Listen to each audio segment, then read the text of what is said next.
पण cricketer robin Uthappa हा ED कार्यालयामध्ये पोहोचलाय। बेटिंग ॲपच्या प्रकरणी ईडी चौकशी आता त्याची केली जाते आहे। युवराज सिंह आणि सोनू सूदला सुद्धा ईडीकडून चौकशीसाठी समन्स जारी करण्यात आलं होतं। 23 तारखेला युवराज सिंह तर 24 तारखेला सोनू सूद यांची सुद्धा चौकशी होणार आहे।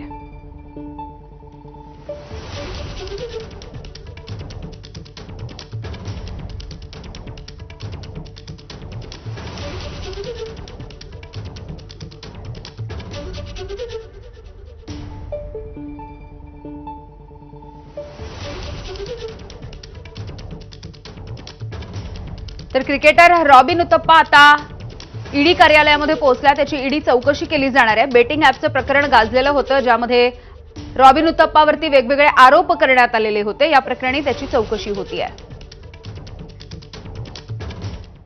अभिनेत्री जॅकलिन फर्नांडिसची याचिका सुप्रीम कोर्टाने फेटाळली आहे। सुप्रीम कोर्टाने प्रकरणामध्ये दखल घ्यायला नकार दिलाय। ईडीच्या कारवाईच्या विरोधामध्ये